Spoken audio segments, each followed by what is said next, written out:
I stood up and made a valiant effort to speak, but I couldn't do anything more than squeak. They were all seated around a table, so I wrote on a pad of paper, "Gentlemen, I have lost my voice. I am speechless." "I'll do the talking for you," the president said. He did. He exhibited my samples and praised their good points.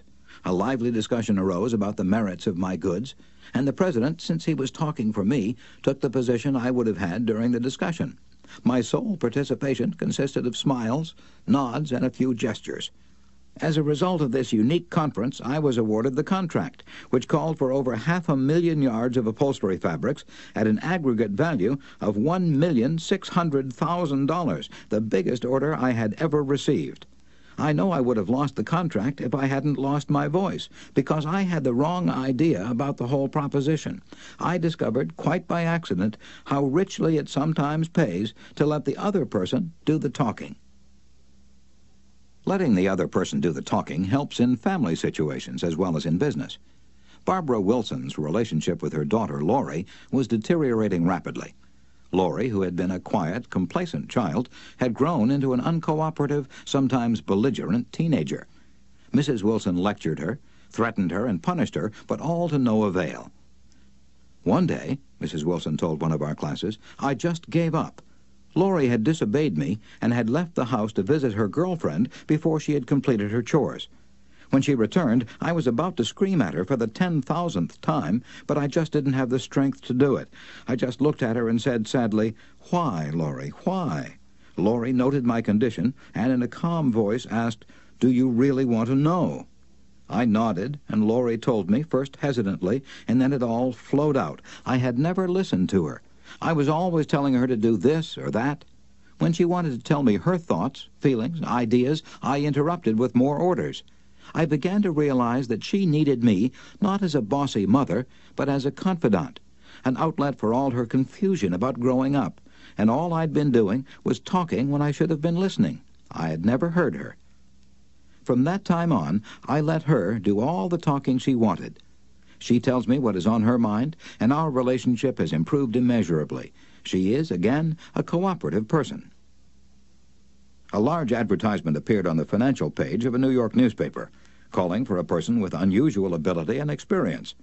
Charles T. Kubellis answered the advertisement, sending his reply to a box number.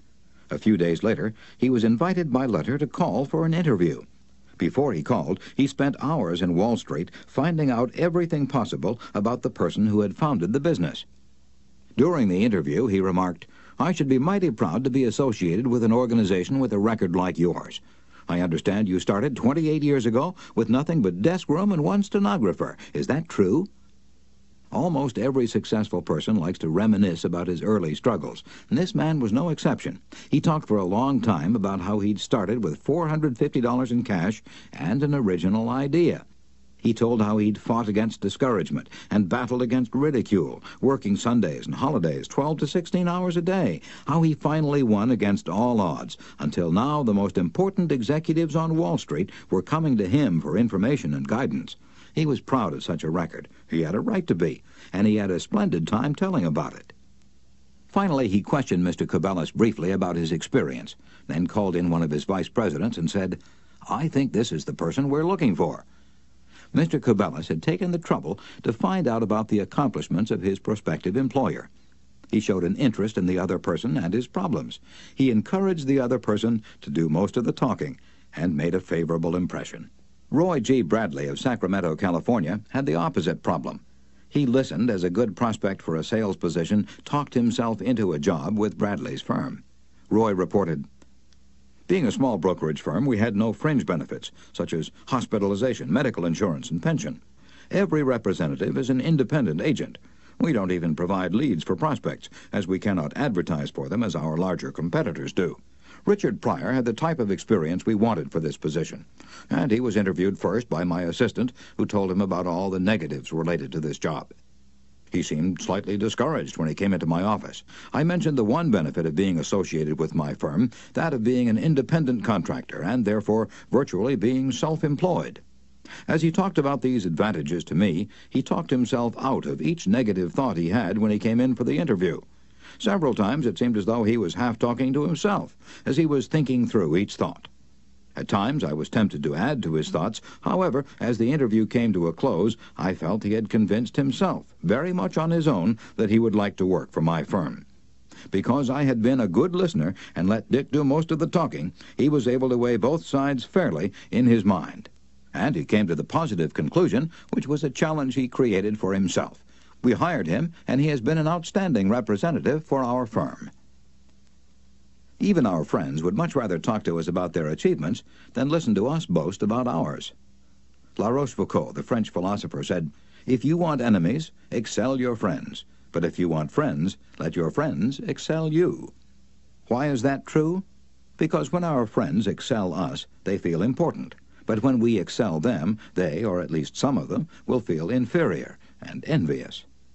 By far the best-liked placement counselor in the Midtown Personnel Agency in New York City was Henrietta G. It hadn't always been that way. During the first few months of her association with the agency, Henrietta didn't have a single friend among her colleagues. Why? Because every day she would brag about the placement she had made, the new account she had opened, and anything else she had accomplished. "I was good at my work and proud of it," Henrietta told one of our classes. "But instead of my colleagues sharing my triumphs, they seemed to resent them. I wanted to be liked by these people. I really wanted them to be my friends. After listening to some of the suggestions made in this course, I started to talk about myself less and listen more to my associates. They also had things to boast about and were more excited about telling me about their accomplishments than about listening to my boasting. Now, when we have some time to chat, I ask them to share their joys with me, and I only mention my achievements when they ask." Principle 6. Let the other person do a great deal of the talking. Chapter 7. How to Get Cooperation. Don't you have much more faith in ideas that you discover for yourself than in ideas that are handed to you on a silver platter? If so, isn't it bad judgment to try to ram your opinions down the throats of other people? Isn't it wiser to make suggestions and let the other person think out the conclusion? Adolph Seltz of Philadelphia, sales manager in an automobile showroom and a student in one of my courses, suddenly found himself confronted with the necessity of injecting enthusiasm into a discouraged and disorganized group of automobile salespeople. Calling a sales meeting, he urged his people to tell him exactly what they expected from him. As they talked, he wrote their ideas on the blackboard. Then he said, "I'll give you all these qualities you expect from me. Now I want you to tell me what I have a right to expect from you." The replies came quick and fast. Loyalty, honesty, initiative, optimism, teamwork, 8 hours a day of enthusiastic work. The meeting ended with a new courage, a new inspiration. One salesperson volunteered to work 14 hours a day, and Mr. Seltz reported to me that the increase of sales was phenomenal. "The people had made sort of a moral bargain with me," Mr. Seltz said, "and as long as I lived up to my part in it, they were determined to live up to theirs. Consulting them about their wishes and desires was just the shot in the arm they needed." No one likes to feel he or she is being sold something or told to do a thing. We much prefer to feel that we're buying of our own accord or acting on our own ideas. We like to be consulted about our wishes, our wants, our thoughts.